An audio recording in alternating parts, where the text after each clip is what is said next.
कि संयुक्त व्यापार मंडल जब था, उनके हम भी मेंबर थे, उस टाइम कांग्रेस का राज था। कांग्रेस की सरकार होने के बावजूद पानीपत को 2 भागों में बांट दिया गया। उसमें भी हम सरकार के खिलाफ सड़कों पे सभी के सभी व्यापारी भाई, अगर सरकार सही ढंग से काम करेगी तो हमें भी किसी मंच पे आके उनकी प्रशंसा ही करनी पड़ेगी। लेकिन अगर वो ऐसा काम व्यापारियों को नोचेगी और कोई भी काम ऐसा व्यापारियों के ऊपर तंग करेगी तो हम उसकी खिलाफत करने के लिए हर टाइम तैयार। प्रशासन हो चाहे शासन हो, अगर वो व्यापारियों के हित में चलेंगे तो संयुक्त व्यापार मंडल समिति उनके साथ है।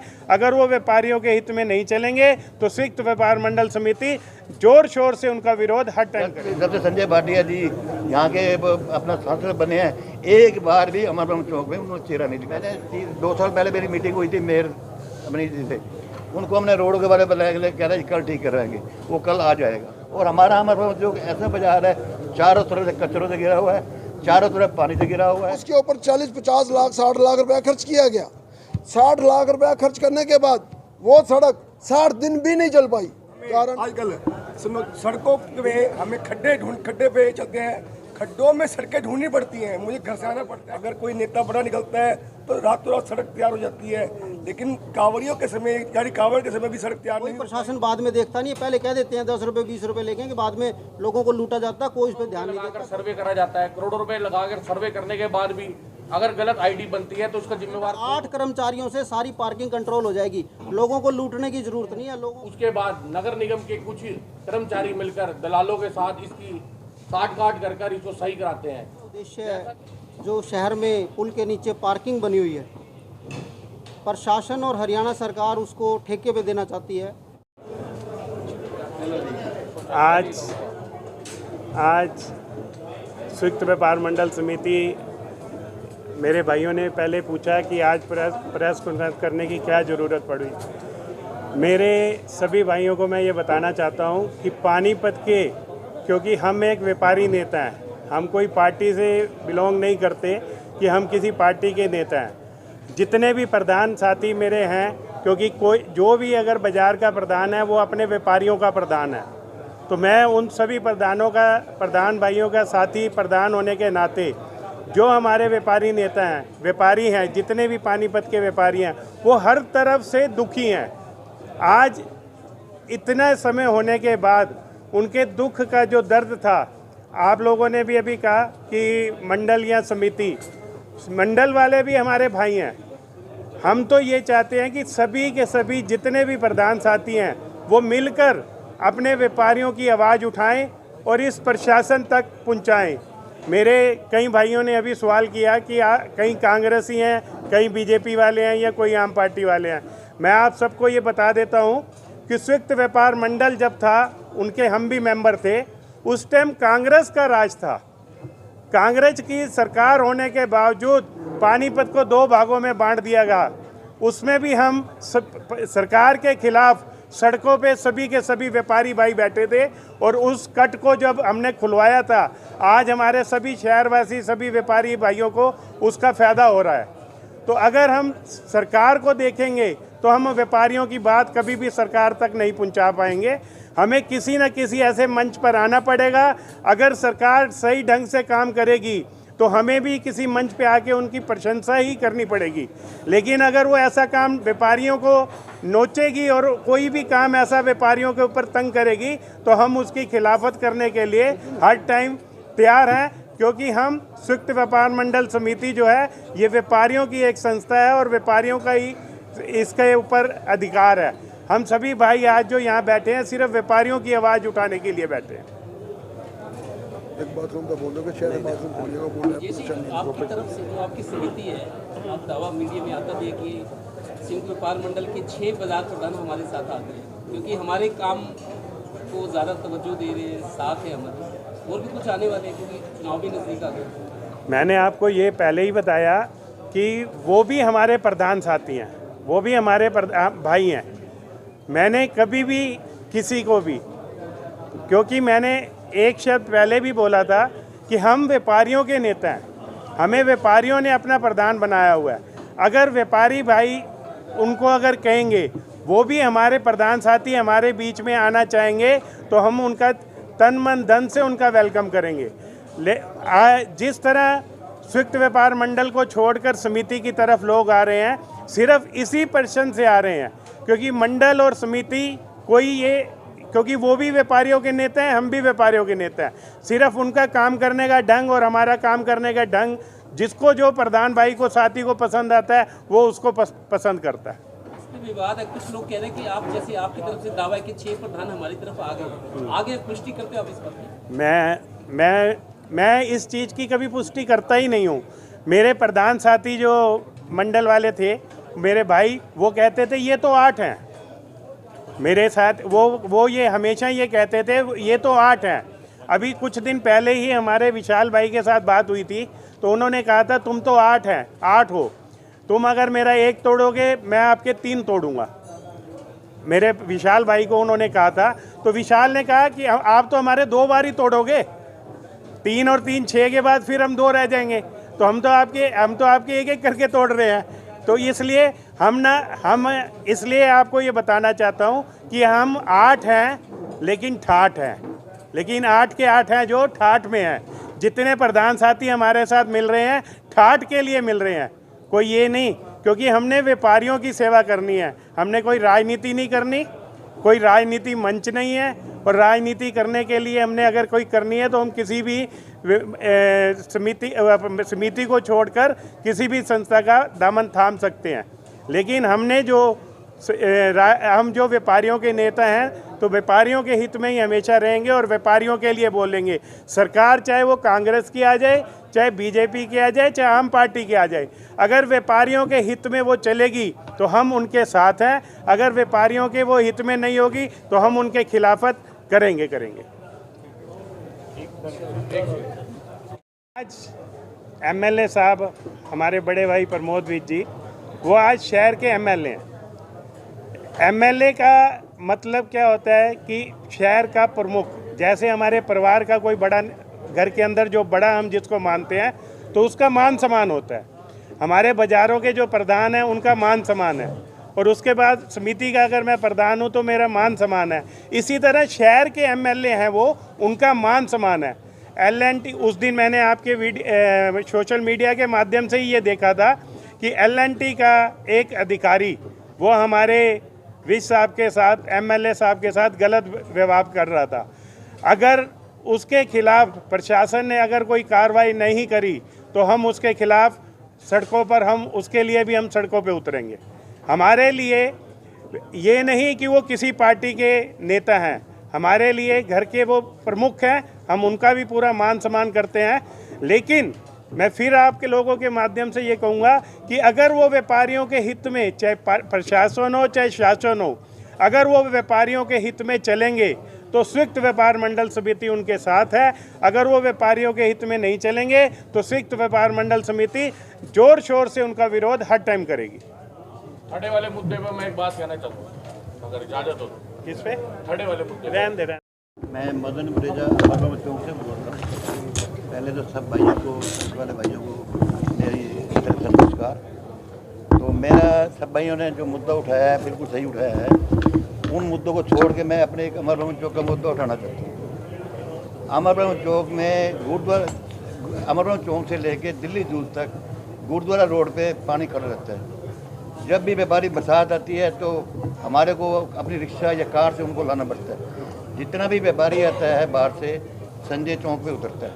संजय चौक से 2 मिनट, जितने भी होटल बने हुए हैं हमारे सारे व्यापारी उसी होटल में रहते हैं, उसी होटल से उन्होंने अमर ब्रह्म चौक में प्रवेश करना होता है। वो पानी देख कर वो घबरा जाता है। कई बार तो फ़ोन करते हैं, फिर हम अपनी कार भेजते हैं, वो कार भी डूब जाती है। कई बार उसको 3-4 रास्ते लेने जाते हैं। आज से 3 साल पहले, 4 साल पहले ये अनाउंस हुआ था कि संजय चौक से, अपना अमर ब्रह्म चौक से लेकर दिल्ली जू तक रोड बनेगी। तब सरकार चेंज हो गई, उसका नाम नहीं है।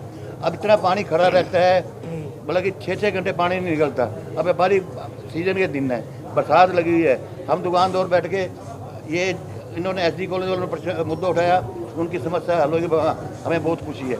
इस समस्या को सुलझने वाला कोई नहीं है। जब ये वीर साहब थे या संजय भाटिया जी हैं, जब तक ये बादशाह जी MP नहीं थे, हमारे अमरवन चौक में हर महीने नजर आते थे।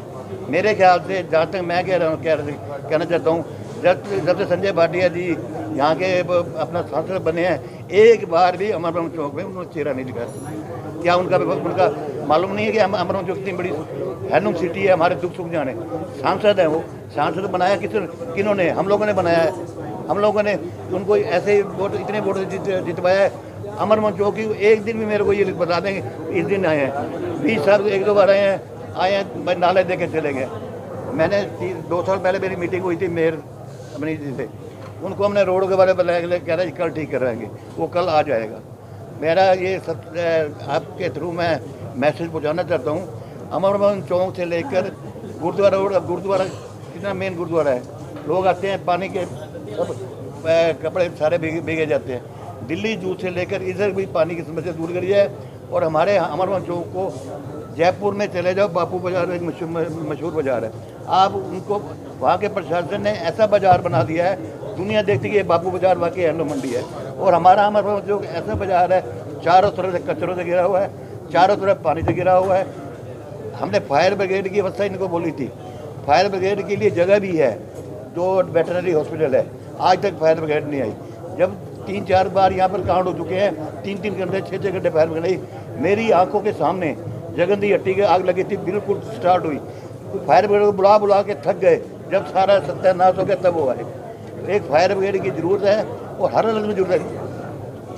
अपना SG कॉलेज, पचरंगा बाजार, सेठी चौक, भगवान ना करे किसी को कुछ हादसा हमारे फायर ब्रिगेड पहुँच नहीं पाती। जगह भी है, पानी भी है, सब कुछ है, उसके बाद भी बल्कि फायर ब्रिगेड का नाम नहीं, वो उस समय हत्या कर देते। तो मेरा ये आपसे सब प्रेस वालों से अनुरोध है, एक फायर ब्रिगेड की व्यवस्था अमरवन चौक में वेटरनरी रेस्टोरेंट लगवाई जाए और ये रोड बनाया जाए और हमारे बाहर वाले जो व्यापारी हैं और सुख सुविधा दी है। सबसे पहले मैं अपने पत्रकार भाइयों का और बहनों का यहाँ आने पर स्वागत करता हूँ। मैं आपको छोटी सी समस्या बताना चाहता हूँ, बाकी मेरा भाइयों ने काफ़ी कुछ बता दिया है। मैं लाल बत्ती चौक से इंसार बाज़ार, सलारगंज गेट वाया होते हुए आपको वहाँ की स्थिति बताना चाहता हूँ।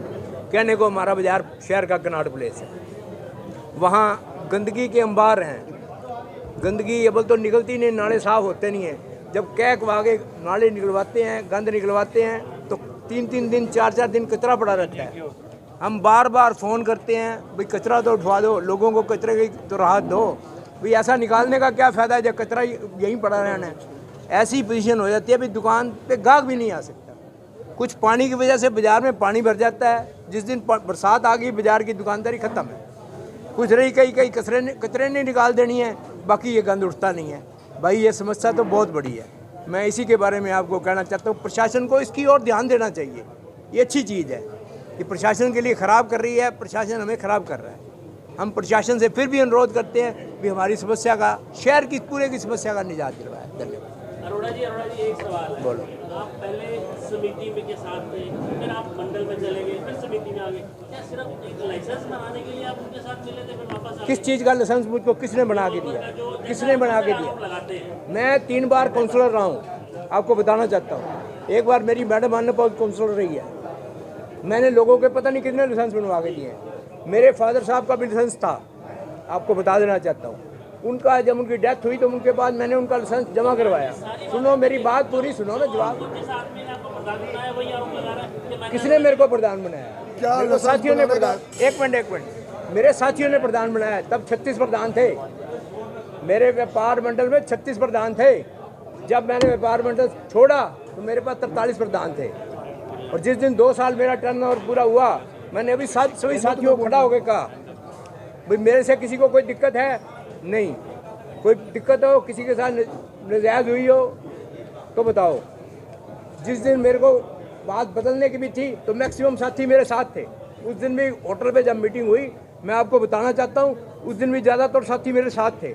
लेकिन 2-3 साथियों ने ये कहा भी 100% आपके साथ नहीं है। कभी 100% कभी होता है 50% में। जब वोट पे बंदा 5 बंदों से वोट से भी इलेक्शन जीत जाता है, तो मेरे पास तो 33 में 26 थे प्रधान उस दिन भी। अरोड़ा जी, आपने कभी प्रयास नहीं किया, आप सबसे सीनियर हैं, बुजुर्ग हैं, आपने कभी प्रयास नहीं किया दोनों को इकट्ठे बिठा के इसको सॉर्ट आउट कर दो और दोनों इकट्ठे एक ही बना दो? कई बंदों का ना ये ऐसा मसला है, वो इकट्ठा होने नहीं देना चाहते। वो इकट्ठा होने नहीं देते। वाले नहीं होना चाह रहे। अब ये मैं नहीं कह सकता, कई हमारे साथी, चलो वो भी इसमें हमारे मंडल भाई समिति हैं, के नहीं, वो भी हमारे भाई हैं। हम मंडल समिति की बात समिति मंडल की बात नहीं कर सुमित जी रहे, इसको शहर की बात कर रहे आप हैं। शहर की बात कर, शहर की बात कर। हाँ जी, मैं ये पूछना चाहता हूँ कि अभी एक हमारे साथी ने ये सवाल उठाया कि उन्होंने रिवॉल्वर का लाइसेंस बनाया। क्या हमारे संयुक्त व्यापार मंडल के प्रधान के पास सरकार ने या विधायक ने या एमपी साहब ने या किसी और ने इनको परमिट दे रखा था कि आप शहर के लाइसेंस बनवाओ? और मुझे इसका जवाब देंगे आप? किसने कहा था उनको? आज वो कहते हैं कि मैंने लाइसेंस बनवाया। क्या उनको पावर थी क्या? लाइसेंस कैसे बना देंगे? हमारे मुख्यमंत्री जी ये बोलते हैं कि हमने पानीपत के लिए विकास के लिए 1400 करोड़ रुपया का खर्च किया है। हम मानते हैं कि मुख्यमंत्री जी ने 1400 करोड़ रुपया पानीपत के लिए भेजा हो, हम उस बात से इनकार नहीं कर सकते। लेकिन वो 1400 करोड़ रुपया वो कोई सरकार का नहीं है, वो हमारे लोगों का, आप लोगों का, हमारे जितने शहर के मजदूर हैं उन लोगों का खून पसीने की कमाई का पैसा है। उस पैसे को जो किस तरीके से इस्तेमाल करते हैं उसकी भी जांच होनी चाहिए।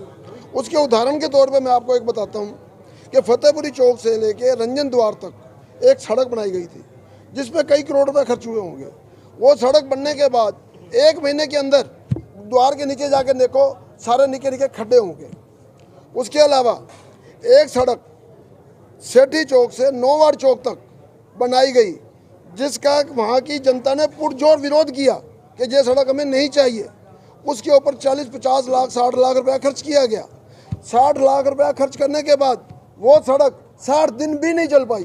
कारण अगर हम लोग अपने मकान का एक छत का लंटर डालते हैं जिसमें कीमत 1 लाख 2 लाख 3 लाख रुपए होती है और वो लंटर जो है हमारा 5 साल से लेकर 50 साल तक का चलता है और तोड़ने के लिए भी कई मजदूर लगाने पड़ते हैं। और इस सड़क पे ऐसा क्या हो जाता है कि जो 40 दिन भी बजरी अलग, रेत अलग, सीमेंट अलग, अगर आपको उदाहरण चलना हो मेरे साथ चलो, मैं अभी दिखाता हूँ। उस सड़क के अंदर अभी बने हुए 2 महीने नहीं हुए। 2 महीने के अंदर अगर उस सड़क की ये हालत है, अगर उसके अंदर 5-7 कट्टे फालतू डाल दिए जाते तो ये दिक्कत क्यों आती? उसके अलावा मेरा ये एक अनुरोध है सरकार से कि जिस एरिया के अंदर जो भी सड़क बनाई जाए उस सड़क के लिए उस एरिया के किसी बंदे को, प्रधान को या किसी अच्छे आदमी को ड्यूटी लगाई जाए कि इसके मटेरियल को चेक किया जाए कि ये एक 4 का लगा रहा है, एक 5 का लगा रहा है, एक 6 का लगा रहा है, एक 8 का लगा रहा है, ताकि हमें उसकी गुणवत्ता का पता चल सके कि उसके अंदर मटेरियल डला कितना है, ठेकेदार ने इसमें कितना गोलमाल किया है, एमसी ने कितना गोलमाल किया है और इसमें कौन कौन से नेता का हाथ है, वो सारा क्लियर हो जाएगा। या तो ये उस नेता को बंद कराएंगे या फिर जो पब्लिक का बंदा होगा उसको कुछ खिलाएंगे, जब भ्रष्टाचार बंद होगा। इसलिए मैं चाहता हूँ कि जब ये काम हो तो उसकी गुणवत्ता हो, ठेकेदार पे ये जिम्मेवारी दी जाए कि ये सड़क जो मैं बना रहा हूँ ये 6 साल नहीं टूटेगी, 2 साल नहीं टूटेगी, 3 साल नहीं टूटेगी, उसका कोई टाइम पीरियड होना चाहिए ताकि वो सड़क जो बनी है जनता के पैसे से बनी है, ना वो विधायक का पैसा है, ना वो मुख्यमंत्री का पैसा है, ना किसी पार्षद का पैसा है, वो पैसा हम सब लोगों का है।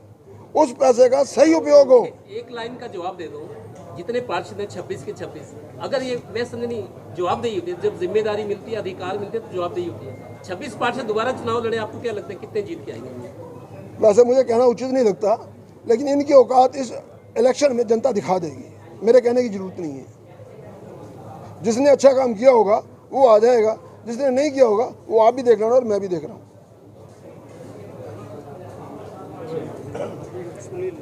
सभी पत्रकार भाइयों का नमस्कार। मैं सुनील चावला, सनौली रोड प्रधान। सड़कों की दुर्दशा पे मैं कहना चाहूँगा कि आजकल सड़कों में हमें खड्डे पे चलते हैं, खड्डों में सड़कें ढूंढनी पड़ती हैं। मुझे घर से आना पड़ता है टीडीआई से, तो विश्वास करना कि जो समय मुझे तो 5 मिनट का लगता होना चाहिए 15 मिनट में तय करना पड़ता है, और वो भी सड़कों में खड्डों में सड़कें ढूंढते हुए। तो इसके बाद पूरे सेक्टर 11-12 में, 24-25 सेक्टर में, सनौली रोड भी पिछले 2-3 सालों से जो कांवड़ियों ने नंगे पैर हालात जो आपने देखे बुरे, तो वो आपके सामने सही है। लेकिन ये बार बार आश्वासन मिलता है, अब मुद्दे उठाने पर क्या होता है कि फॉर्मेलिटी पूरी की जाती है, रोडें डलवा दी जाती है, सड़कें, लेकिन सड़कों का निर्माण अस्थायी रूप से नहीं होता। अगर कोई नेता बड़ा निकलता है तो रातों रात सड़क तैयार हो जाती है, लेकिन कांवड़ियों के समय यानी कांवड़ के समय भी सड़क तैयार नहीं हो पाई, ये बहुत बड़ी गलत बात है। और बात रही अब सफाई व्यवस्था की, सफाई व्यवस्था में जो कभी 1.5 करोड़ के आसपास लगभग हुआ करता था ठेका, आज 6.25 करोड़ होने के बाद भी जगह जगह गंदगी ढेर पड़े हुए हैं। तो हमने कई बार गंदगी उठवाने के लिए 5-6 दिन आग्रह करना पड़ता, तब जाके गंदगी उठती है। जबकि 1.5 करोड़ का ठेका था, सफाई सुबह और रात की टाइम होती थी, रोहिता रेवड़ी के समय। और आजकल के समय में सिर्फ 2-3 दिन में एक बार सफाई होती है, वो भी बार बार आग्रह करने पर। और कहने को कहते हैं कि 1482 करोड़ रुपए पानीपत में लगे, लेकिन हालात बताते हैं कि 82 करोड़ ही शायद लगे हों। तो हमने जब सनौली रोड की सड़क बनने की बात आई कि भी टेंडर लग चुका है, तो मैं माननीय विधायक जी से आग्रह करता हूं कि आप सनौली रोड के एसोसिएशन के 2-3 नुमाइंदों को भी लें, ताकि जो हालात गोहाना रोड और असंध रोड में हुए हैं दुकानदारों को दिक्कत के रूप में, वो ना आए, ताकि हम भी उनको सलाह दे सकें कि सड़क कैसे बने, कैसे बने, जो कमियां हैं वो विधायक के आगे रखें, ताकि सनौली रोड सुंदर बन सके। सुनील जी, आपने बात करी गोहाना रोड की और असंध रोड की।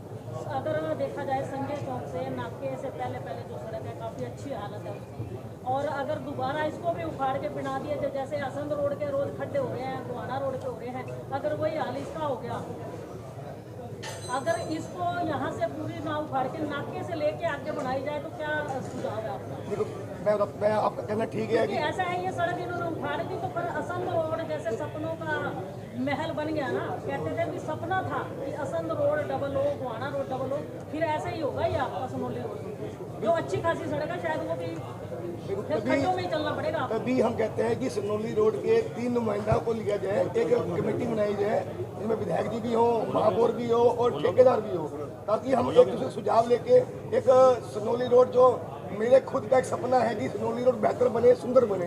क्योंकि जब हम कई कांवड़ियों के बीच में बात भी हुई थी कि मगर आप आए हो तो आपको पानीपत में कैसा लगा, तो उन्होंने कहा कि हमने हरिद्वार से ये लेकर केराना तक हमें बिल्कुल भी दिक्कत नहीं आई सड़कों को लेके। लेकिन जब हमने पानीपत में प्रवेश किया तो हमें लगा कि यहाँ पर कोई गैर हिंदू मानने वाली सरकार है, जो हम कांवड़ियों को स्वीकार नहीं कर पा रही आना। तो ये थोड़ी सी बात मन को दुखी भी थी, लेकिन एक मेरा सपना भी है कि सनौली रोड बेहतर हो। 1 बजे आऊँगा,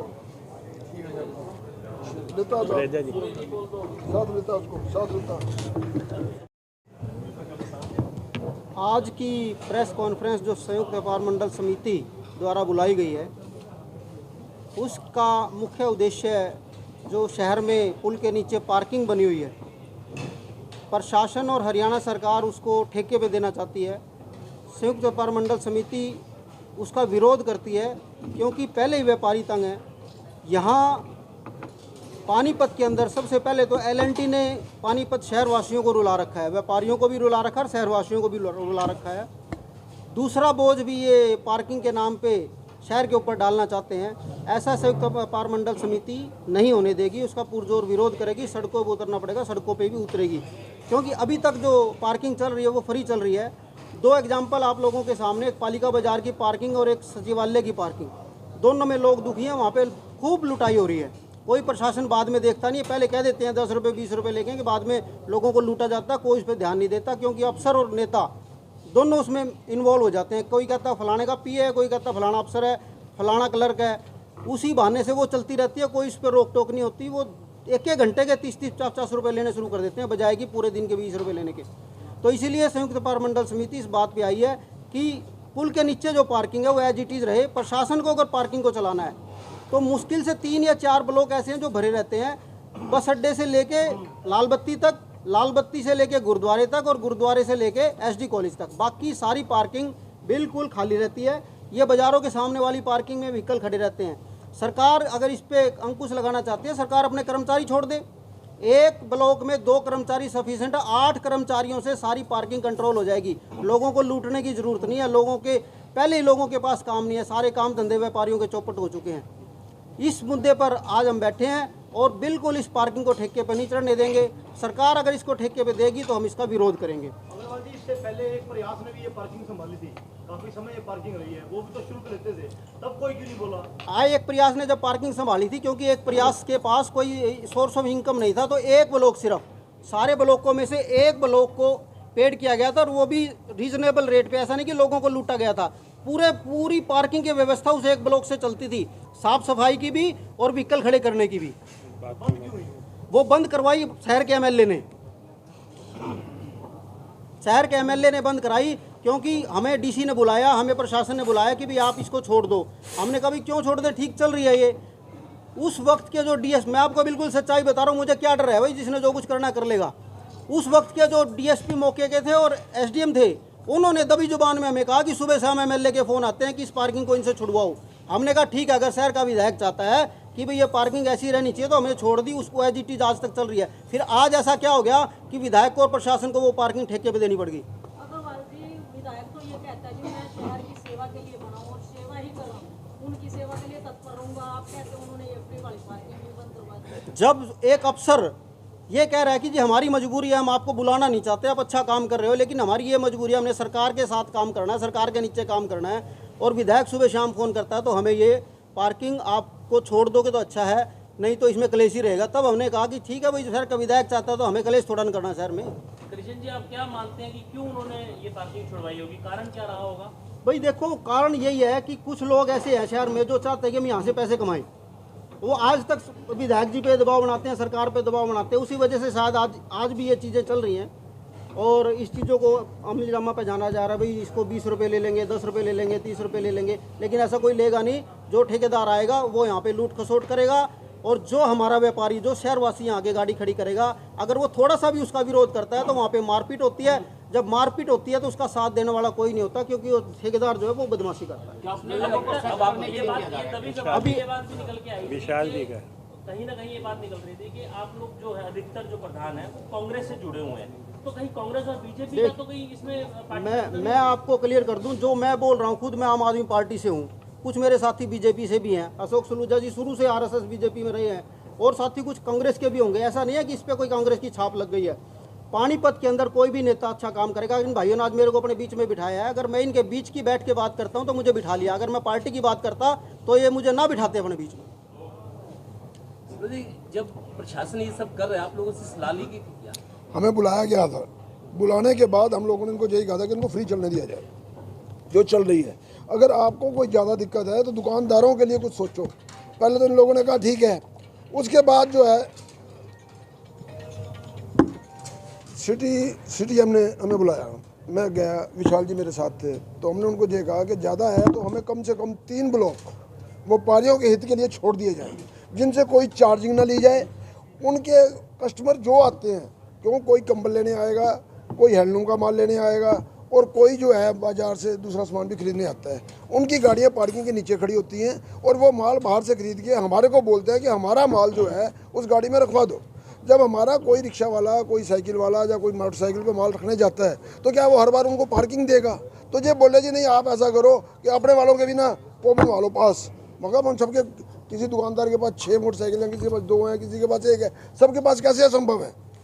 तो उन्होंने इस बात पर इनकार किया।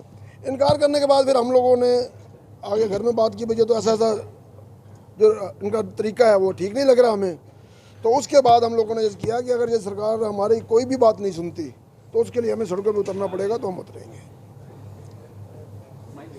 इसके अलावा दूसरा मुद्दा शहर में पानी की व्यवस्था का है। जैसे ही बारिश आती है, पानी पूरे बाजार में भी भर जाता है, सड़कों में पूरे शहर में पानी भर जाता है।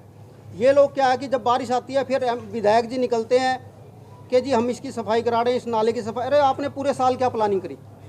पूरे साल तो आपने नालों पे कोई काम किया नहीं। अब बारिश आ गई तो आप महीने 2 महीने के लिए सड़कों पर उतर के लोगों को ये गुमराह कर रहे हो कि हम तुम्हारी सफाई करा रहे हैं। आपने पहले इसकी प्लान, एलएनटी तो पिछले कई सालों से, जब से एलएनटी आया है उसका नाला आज तक कामयाब नहीं, आप सब लोगों को पता है। फिर एलएनटी के पीछे लगने का क्या फ़ायदा है? आप जीटी रोड के दोनों तरफ पैरेलल अपने बड़े नाले क्यों नहीं बनाते? एलएनटी के नाले को छोड़ दो, एक कम से कम 4 साढ़े 4 फुट चौड़ा नाला चाहिए जिसकी सफाई जेसीबी कर सके। आज के दिन मैन पावर से सफाई नहीं हो पाती। आज किसी मैन पावर में इतना दम नहीं है कि वो इतने बड़े बड़े नालों की सफाइयाँ कर दे।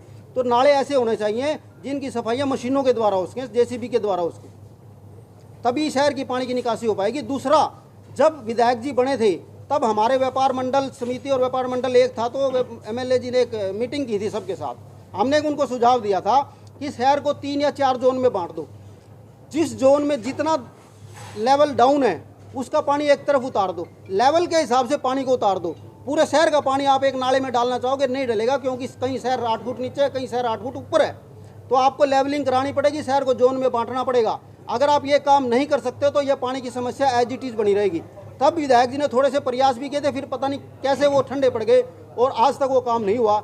जब तक कोई भी सरकार आए, 24 में भी जो मर्जी सरकार आए, जब तक इस शहर को जोन में बांट के इसकी लेवलिंग नहीं कराई जाएगी और लेवलिंग के हिसाब से इसके सीवरेज नहीं डलेंगे, शहर की पानी की व्यवस्था ठीक नहीं होगी। चले दूसरा एक अभी मुद्दा और भी है, मुद्दा हो रहा है। कोशिश करें कि प्रशासन से या विधायक से मिलकर बिल्कुल बात करी जाए। बिल्कुल करी।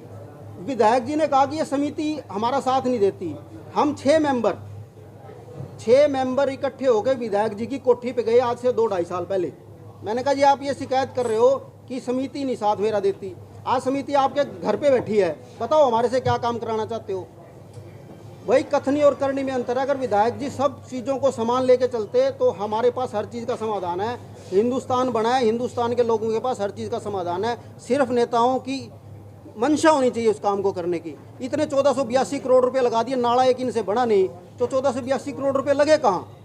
पूरा शहर जगमग हो जाए, पूरे शहर का पानी निकल जाए 1482 करोड़ में, सारी सड़कें बन जाए, तो गया कहाँ 1482 करोड़ रुपए? चल इन नेताओं के पास गया, चाहे प्रशासन के पास गया, और कहाँ गया वो सारा? सारे आधे फर्जी बिल पास हो जाते हैं। बहुत सारे एमसी हमारे संपर्क में है, वो सारे बीजेपी के हैं। वो कहते हैं हम आपको दे देते हैं सारा रिकॉर्ड और बता देते हैं कौन कौन सी सड़कों के फर्जी बिल पास हुए हैं। समय आएगा वो भी सारी चीज़ें आपके सामने लाएंगे। सालों बाद क्यों जाके शहर की समस्या तो उसकी थोड़ी है, तो इतने सालों से ये समस्या चलती आ रही है। एलएनटी वाला मामला भी बता दे, बनाने वाला वो का है, कई सालों से तो शहर डूब रहा है।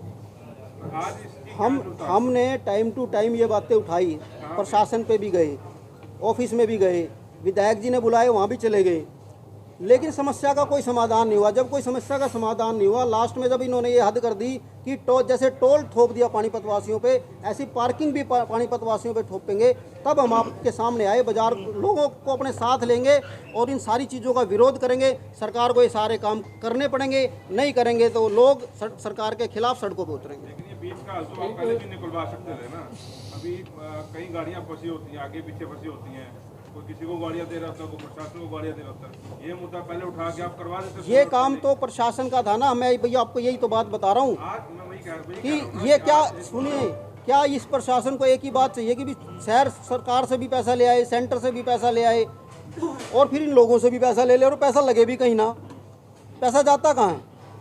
अग्रवाल जी, आपकी अगर छोटी सी बात में समझा जाए तो आप सीधा सीधा विधायक पे आरोप लगा रहे हैं कि उनकी नीयत नहीं है काम कराने। मैं विधायक पे नहीं, मैं पूरी सरकार पे और पूरे प्रशासन पे, खाली विधायक जी पे नहीं, खाली विधायक के साथ साथ पूरे प्रशासन पे भी, क्योंकि काम प्रशासन ने कराना है। अगर विधायक की मंशा ना भी हो तो अगर प्रशासन चाहे तो भी काम हो सकते हैं। ये समिति के आप लोग प्रधान हैं, ये जो प्रॉब्लम पेड़ पार्किंग की आनी है, ये केवल समिति के प्रधानों की आनी है या दूसरे आपके जो दूसरा कहीं व्यापार मंडल है, देखिए आप लोगों ने कोई बातचीत की? सभी की आनी है और सभी को इस बात का पता है कि भाई ये विषय बड़ा, हर आदमी चाहता है कि भाई इस विषय पे फ्रंट पे आया जाए। लेकिन क्या होता है, कुछ साथी ऐसे होते हैं जो प्रशासन के या विधायक जी के नज़दीक होते हैं, वो फ्रंट पे नहीं आना चाहते, उनकी वजह से हम भी ना आए तो मुद्दा एज इट इज पड़ा रहेगा। सबको आना पड़ेगा और हम तो उन साथियों को भी बुला रहे हैं, भाई आप भी आओ, इस मुद्दे पे साथ आओ। और जहाँ तक पार्किंग की बात है, देखिए एसडी कॉलेज से लेके और बस स्टैंड तक मार्केट का ज़्यादा जोर है, यही व्हीकल खड़े होते हैं, बाकी जगह तो पार्किंग खाली रहती है, कहीं बसें खड़ी हैं, कहीं ऑटो खड़े हैं। लेकिन ये हिस्सा हम चाहते हैं कि भी इस हिस्से को आप पेड पार्किंग ना करके सरकार इसको, प्रशासन इसको कंट्रोल करे। अगर संयुक्त व्यापार मंडल समिति की कहीं ज़रूरत है, मान लिया हम कहते हैं भाई 8 आदमी आपने इन 4 ब्लॉकों में रखने हैं, उन लोगों पे, उन एम्प्लॉइज पे अगर देख रेख रखने जिम्मेदारी समिति के लगाएंगे, समिति उसके लिए भी तैयार है।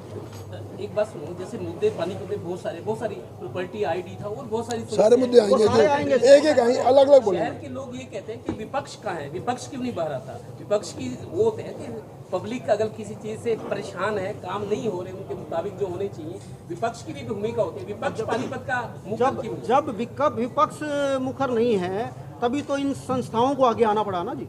अगर विपक्ष फ्रंट पे आता तो संस्थाएं आगे क्यों आती?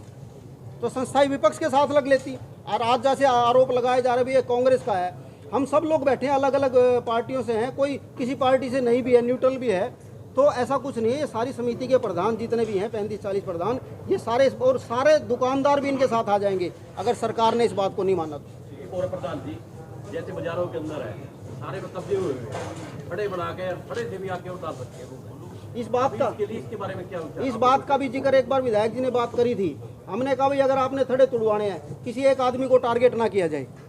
शहर इतना बड़ा है, आप किसी भी एक रोड से पकड़ लें, चाहे सलारगंज गेट से शुरू कर दो या गुरुद्वारा मेन रोड से शुरू कर दो, आप सनोली रोड से शुरू कर दो, आप हैंडलूम मार्केट के SD कॉलेज से शुरू कर दो। करोगे तो कहीं रोड से शुरू ना, किसी एक आदमी को टारगेट बना के भी इसका थड़ा तोड़ना है, वो नहीं समिति किसी का भी होने देगी पूरे बाजार में।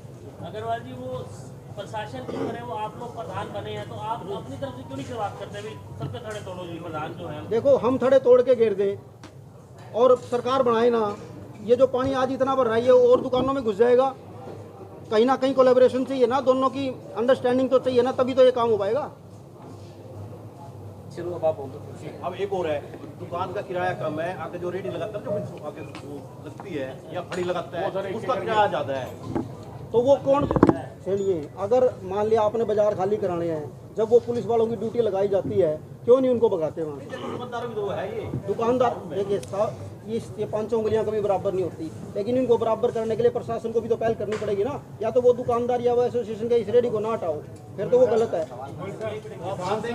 बिल्कुल देंगे, प्रशासन आए और हटाए। सांसद भाजपा का, विधायक भाजपा का, 26 के 26 पार्षद भाजपा के, मेयर भाजपा का, डिप्टी मेयर भाजपा का, और यहाँ पर समिति में जो जितनी भी आदमी हैं कुछ भाजपा के भी हैं, कुछ आप पार्टी के भी हैं, कुछ कांग्रेस से भी जुड़े हुए हैं। तो ये समस्या हल कैसे हो?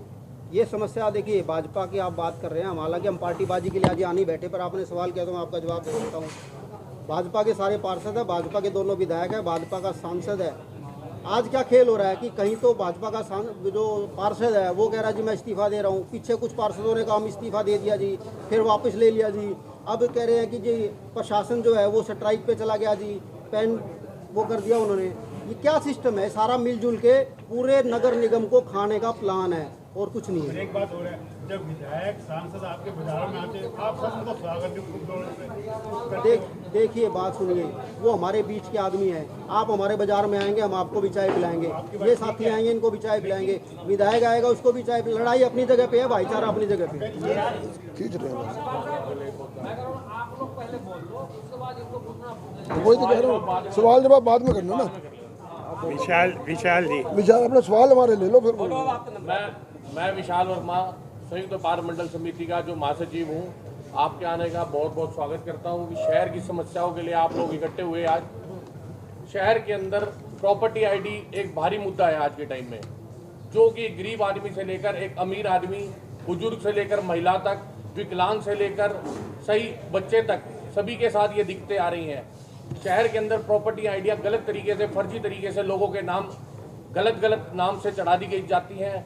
उसके बाद नगर निगम के कुछ कर्मचारी मिलकर दलालों के साथ इसकी साठ-गांठ कर इसको सही कराते हैं। जैसा कि मुझे खुद भी अपने लिए दिक्कत आई, मैंने अपनी एक आईडी, एक बार मैंने प्रॉपर्टी खरीदी, प्रॉपर्टी खरीदने के बाद पूरे कागज़ जो डॉक्यूमेंट मांगे मैंने उसको रजिस्टर्ड करा दिया। उसके बाद उनका ये जब मैंने उनको मिला जाकर, उन्होंने ये कहा कि ये तो दोबारा से याशी कंपनी वालों की दोबारा सर्वे हुआ है, उसके अंदर हमने दोबारा से अपनी नई आईडी बना दी है। आए दिन नई आईडी बन जाती है, करोड़ों रुपए लगाकर सर्वे करा जाता है। करोड़ों रुपए लगाकर सर्वे करने के बाद भी अगर गलत आईडी बनती है तो उसका जिम्मेवार कौन होगा? सरकार ये जनता के पैसे करोड़ों रुपए लगा कर हमारे सर्वे कराकर लोगों को परेशान कर रही है। नगर निगम के अंदर कितनी बार हमारे माननीय विधायक साहब ने, हमारे माननीय पार्षदों ने, सभी ने ये कहा है कि यहाँ पर एक लिफ्ट लगनी चाहिए, लोगों को सुविधा देनी चाहिए, लेकिन आज तक भी उस बात पर कोई कार्रवाई नहीं करी जाती। नई आईडी पुरानी आईडियों को मिक्स कर दिया जाता है और आए दिन वहाँ पर लोगों को, जनता को लूटा जा रहा है। लूट खसोट की यहाँ पर काम हो रहा है, सरेआम लूट हो रही है। साथ ही साथ फैमिली आईडी के अंदर जितने भी फैमिली आईडी अनिवार्य कर दी गई है, सभी डिपार्टमेंट्स के साथ फैमिली आईडी को जोड़ दिया गया है। अभी तक लोगों को यही नहीं, अभी तक प्रॉपर्टी आईडी से लोग छुटकारा नहीं पाए। उसके बाद फैमिली आईडी और साथ में हमारे लगा दी गई। फैमिली आईडी के अंदर आए दिन साइट हमारी बंद पड़ी रहती है, बिना उसके अंदर काम, जब तक फैमिली आईडी के साथ लिंकअप ना हो लोगों के काम नहीं हो पा रहे। इससे लोगों को परेशानियां, मानसिक परेशानी, आर्थिक नुकसान बहुत हो रहा है सबसे ज़्यादा। मेरे आप सभी से और प्रशासन से अपील है कि इसको तुरंत प्रभाव से बंद करें और रद्द कर देना चाहिए। नहीं, अब हमारे तुलजा जी बोलेंगे।